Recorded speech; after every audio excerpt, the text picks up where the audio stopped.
afraid. The city is being infected with some sort of virus that's turned most of the citizens into drooling zombies. And to make matters worse, there's an ultra-powerful and smart bioweapon that goes by the name Nemesis.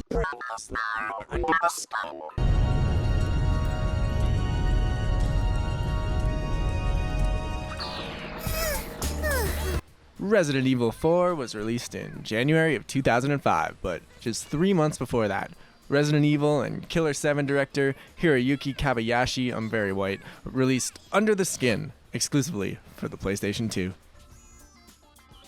On Planet Mischief, there's this weird tradition where when somebody turns 3 years old, they need to travel to a planet and just cause mass panic.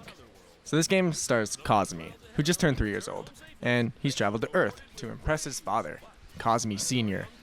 Unfortunately, our incompetent little baby alien here crashes into a TV satellite in Coco Town and ends up hiding in an alleyway before being saved by the Earth's mischief master, Master Itazura. After a brief tutorial explaining how to play, which we'll talk about how to play in like 5 seconds, he lets Cosme attempt his mission, creating mischief in 8 different locations. Alright, so how do you play this? Well, the objective of the game is to play really good pranks on the people of Earth. For every successful prank you pull, coins are dropped by the Earthlings, and the mission objectives for each stage are different variants of coin-based challenges. Things like collect 500 coins in 10 minutes, collect more coins in 10 minutes than your opponent, attack your opponent to get their coins as low as possible, well 0. Worth mentioning, when you're attacked and you lose coins, you can't pick them up, and it's the same for the enemies. You can pick up their coins, they can't pick up their own. So Cosme here, he's got this little laser gun that lets him steal people's DNA and essentially become them as a disguise.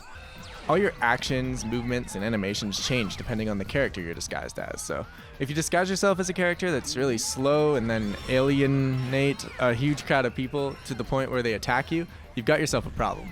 If you get attacked twice in your human form, you'll lose the disguise and a bunch of the coins you collected, and you'll need to get yourself a new disguise.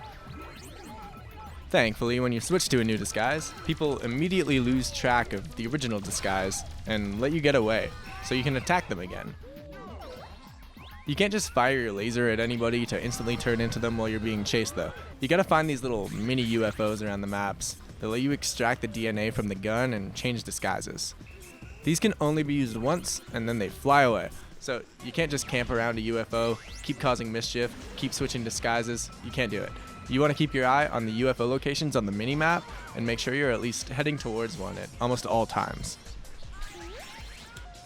The reason why you want to keep switching disguises is because the power-ups are tied to NPCs that you see walking around. So 5 power-ups each. When you look at them, you can see what power-ups they have before you decide to shoot them with the laser. And the laser can only hold 1 dose of human DNA in it, so you have to switch to it after you've collected it. If you shoot somebody accidentally that doesn't have any power-ups, you've got to walk up to a UFO to empty the DNA, switch to the power-up-less human, and start walking to the next UFO, collecting any human that does have power-ups DNA on your way there. It's a huge time waster, and there is a time limit on each of these maps. I'm not going to go through all 44 of them one by one, because honestly it would take forever, but all the power-ups you get have different effects and animations for each, and typically can be categorized into attacks that shoot forward, area of effect attacks, traps, spawns, and transformations.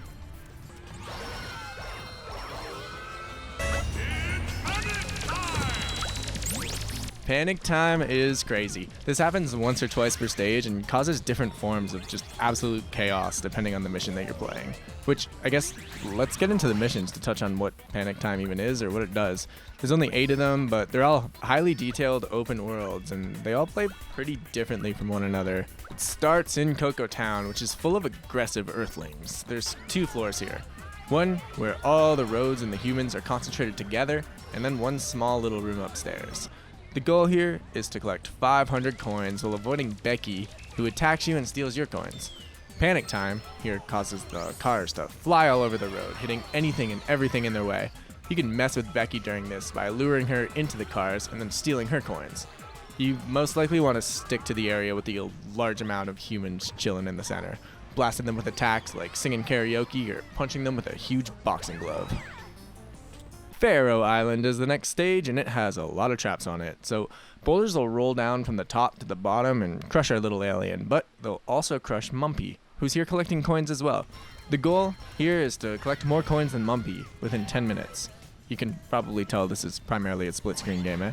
We'll get to that too, but the best way to rack up coins in this stage is to keep tossing bowling balls down the slope from the top, and then just spam wide area attacks like these elephants. Elephants can hurt you too though, so you gotta kinda wait till they clear out before you can go pick up the coins.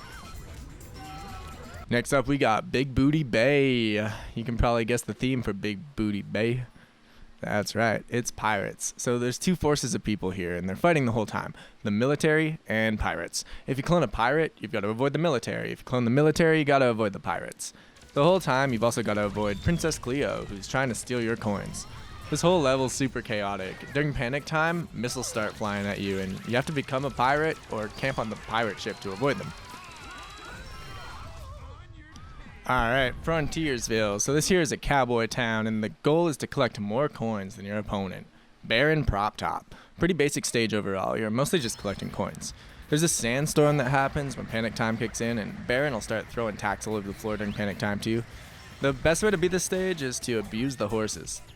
Literally. If you shoot them with a gun or punch the horses, they start running around and hitting everybody in their path. And if you've got a vacuum handy, you can suck up all the coins that the horses create for you. High Stakes Hill is up next, and it's a casino stage with pickpocketers that steal your money. You're competing with Magnetron to collect more coins than him in the time limit.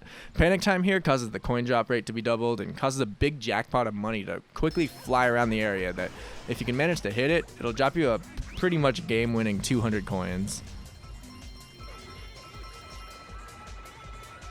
Alright, next up we got Pranksylvania. So this one has a pretty annoying gimmick, honestly. So there's these priests, zombies, and multiple versions of the Grim Reaper on the stage. So the Grim Reaper enemies, they're awful. They'll chase you immediately when they see you, and they aren't fooled by your disguises.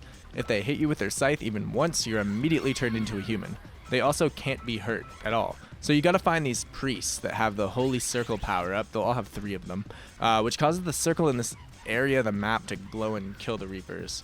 It's hard to explain, but you can see it on the screen. There's 2 of these circles that you can lure the Reapers into.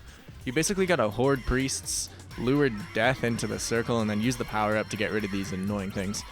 They'll always drop a toonie too, which is kind of nice. As you can probably guess, panic time causes these guys to spawn in mass and just swarm you. Alright, time for the bait that got you to click this video probably. It's Raccoon City. This stage is hard. So it's the zombie apocalypse and Nemesis is here. Your goal is to try to grab all the coins that Nemesis has by cooperating with your teammate, King Bork, to just hit him over and over. The stage itself is full of Resident Evil references. Jill Valentine's here, Carlos Oliveira, the UBCS mercenaries, and zombies infected with the T-virus are all seen wandering around the environment. Various landmarks of the city can be seen here too, like the Raccoon City Police Station and its lower stairwell tunnel, the Kendo Gun Shop, an area that looks like a baseball court, and a statue of Michael Warren, referencing the battery puzzle in Resident Evil 3. Nemesis is a terrifying enemy here and will absolutely mess you up if you let him. He can fire missiles at you or swing his weapon around. I found it good to hang around your teammate so that he could take all the bulk of the hits from Nemesis here. So, one of the power-ups that any human can have in any stage is a question mark, which gives you a random power-up when you use it. Sometimes though, it gives you an infection power-up, which slowly deletes all the power-ups in your inventory and turns them into infections, which if you accidentally use, turn you back into an alien and hurt you. Panic time in this stage causes everybody in the city to become infected except for the soldiers, so you want to try to make sure you're a soldier during panic time. If you're a human, all your power-ups will turn to infections, and you'll need to waste time finding a soldier to turn into or just waiting for panic time to end. So waste of time. Alright, it's the finale. This is Cosmopolis. This level's a trap from the anti-alien forces who are trying to capture all of Earth's aliens by disguising themselves as aliens. This is the final challenge for Cosme, so Itazura challenges Cosme personally just to make it harder to impress his father. I will be your opponent in this last match. Alright, so the goal here is to collect more coins than Master Itazura. He sets traps for you and also creates these annoying things that patrol around, and if you get too close to them, they transform into laser robots that can fire at you with unlimited range and they can't be hurt by normal attacks. So you've got to find somebody with a laser gun that you can fire at them to blow them up. You can't really attack Master Itazura here either, he just gets you right back. Panic Time creates an alarm and a meteor shower and then transforms you back to an alien automatically, no matter what your disguise is. If this happens in a crowd of people, you get absolutely swarmed by enemies. Eventually though, with some clever thinking, you can collect more coins than the master himself and beat this final stage. I'm up! And after the mission, Cosme hops in his ship and starts to travel back to Planet Mischief to tell his father about his achievements.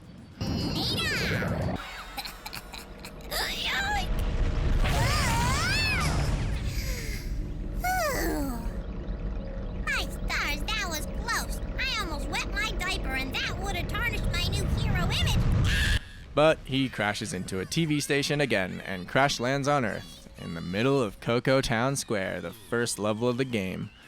That kid'll never learn. The entire town square then enters a state of panic, Oh my gosh! I don't believe it! taking photos of the crowd and revealing that several of them are also aliens.